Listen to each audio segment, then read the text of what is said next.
Baik, Assalamualaikum warahmatullahi wabarakatuh. Perkenalkan, nama saya Adam Zeni Darmawan dengan NIM 1701621075, jurusan S1 Pendidikan Akuntansi.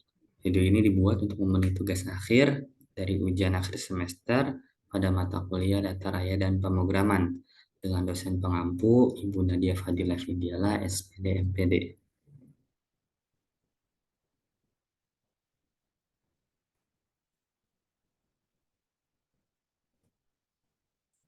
Selanjutnya, yang akan diangkat pada topik yang akan diangkat pada video kali ini adalah mengapa kita harus memiliki literasi data raya dan pemrograman pada bidang perhubungan. Tapi sebelum kita masuk ke topik hari ini, kita harus tahu dulu nih, apa itu literasi data raya, apa pengertian dari data raya dan pemrograman, serta apa pengertian dari perhubungan.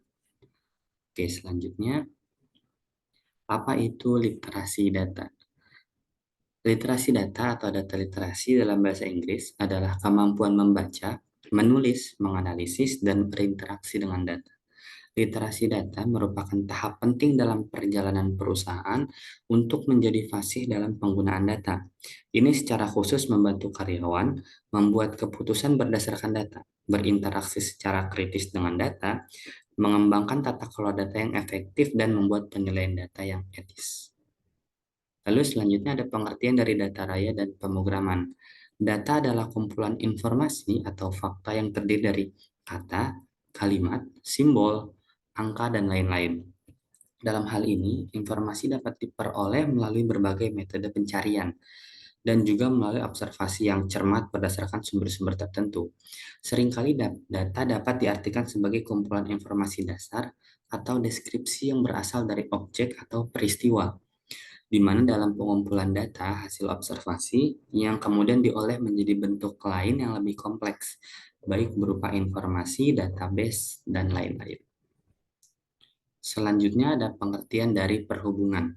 Perhubungan atau transportasi adalah kegiatan perpindahan manusia, barang maupun objek lain menggunakan kendaraan atau sarana sebagai alat bantu yang dikendalikan oleh manusia atau mesin dengan tujuan diharapkan dapat membantu manusia dalam beraktivitas. Oke, selanjutnya ada data dari peningkatan jumlah kendaraan yang ada di Jakarta per tahun 2021 dalam juta. Pertama dapat kita lihat data dari tahun 2017 ada sekitar 17,6 juta kendaraan yang ada di Jakarta pada tahun 2017, lalu meningkat pada 2018 menjadi 18,8 juta kendaraan, lalu meningkat lagi pada 2019 menjadi 19,9 juta kendaraan. Pada 2020 meningkat menjadi 20,2 juta kendaraan dan pada 2021 meningkat menjadi 21,8 juta kendaraan. Nah, peningkatan jumlah kendaraan ini diproyeksikan meningkat sekitar 4,2 juta unit selama periode tahun 2017 hingga tahun 2021. Nah, dari data sebelumnya yang telah kita dapat yaitu ada peningkatan jumlah kendaraan sekitar 4,2 juta, jumlah kendaraan periode 2017 sampai 2021 itu hanya terjadi di Jakarta sekitar 4,2 juta. Belum terjadi di daerah atau di kota-kota lain di Indonesia. Itu bisa jadi peningkatannya jauh lebih besar kalau kita hitung berdasarkan Indonesianya gitu.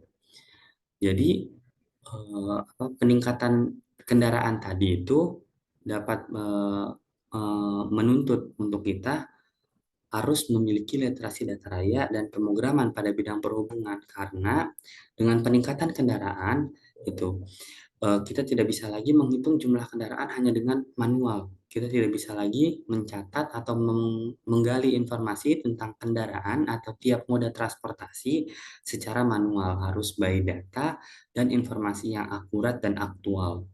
Gitu. Jadi apalagi di Indonesia bagi bidang perhubungan itu eh, memiliki beberapa moda transportasi seperti darat, udara, dan laut. Apalagi Indonesia konsep bernegara dengan negara maritim, yaitu kepulauan yang pasti bakal memerlukan kapal untuk moda transportasi laut, pesawat untuk moda transportasi udara, dan kendaraan-kendaraan darat lainnya untuk moda transportasi darat. Oke, selanjutnya ada beberapa alasan mengapa kita harus memiliki literasi data raya dan pemrograman pada bidang perhubungan. Berikut adalah alasan utama. Baik, yang pertama itu adalah ada untuk analisis data yang lebih baik. Gitu. Jadi mengapa kita harus mengerti gitu kan literasi data raya dan pemrograman pada bidang perhubungan, yaitu untuk menganalisis data yang lebih baik. Jadi literasi data memungkinkan perusahaan perhubungan untuk mengumpulkan, mengorganisir, dan menganalisis data secara efektif dalam perhubungan.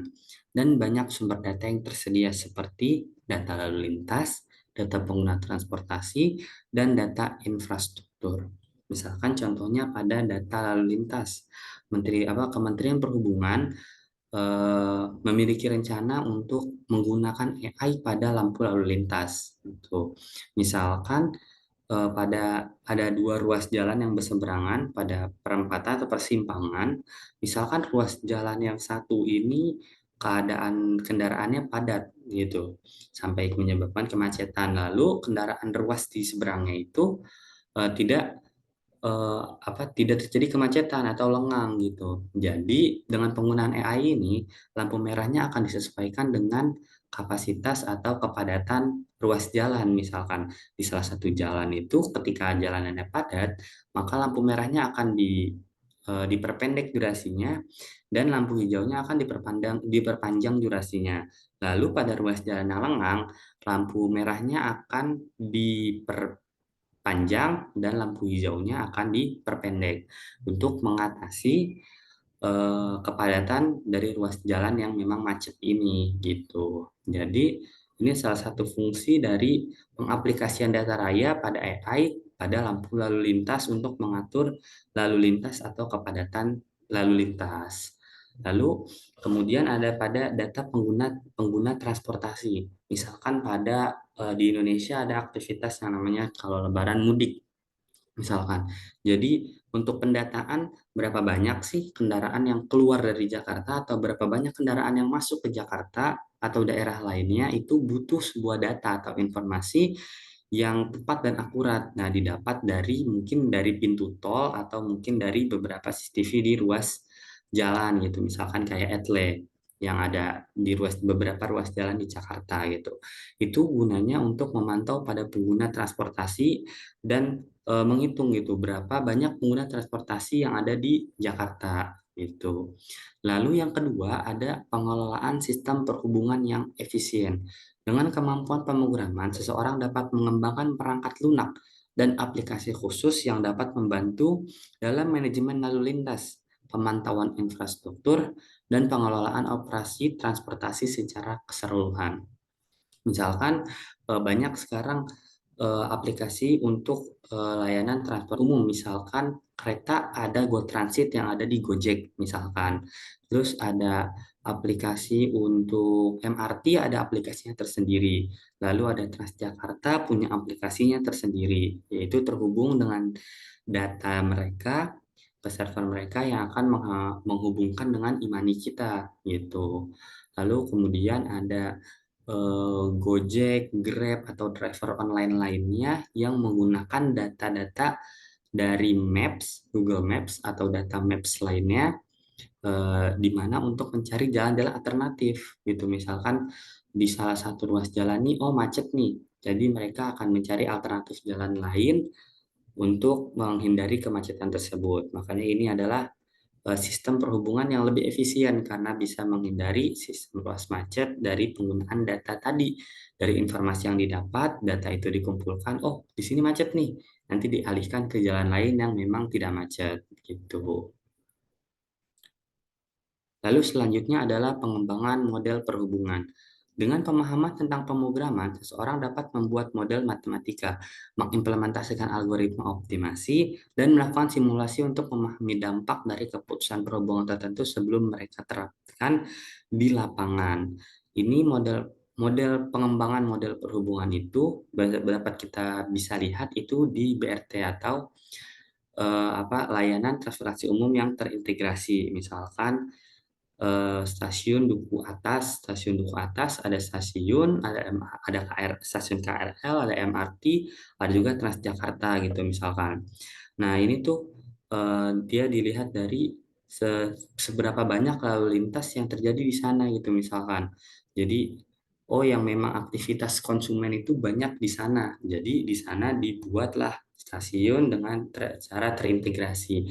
Ataupun di beberapa tempat lain yang memang terintegrasi, misalkan di Bundaran HI, terintegrasi dengan halte Transjakarta dengan MRT, atau mungkin di Senen MRT dengan halte Transjakarta, atau mungkin di beberapa halte dan stasiun lainnya yang punya terintegrasi gitu. Mereka melakukan simulasi untuk memahami dampak dari keputusan perhubungan tersebut gitu untuk mengatasi penumpukan, yaitu dengan menggunakan atau membagi dengan moda transportasi lainnya, dengan MRT, dengan KRL, dengan Transjakarta gitu, dengan dan meningkatkan minat masyarakat untuk menggunakan moda transportasi umum gitu. Lalu yang selanjutnya ada inovasi dan pengembangan teknologi. Perhubungan adalah industri yang terus berkembang dan berubah.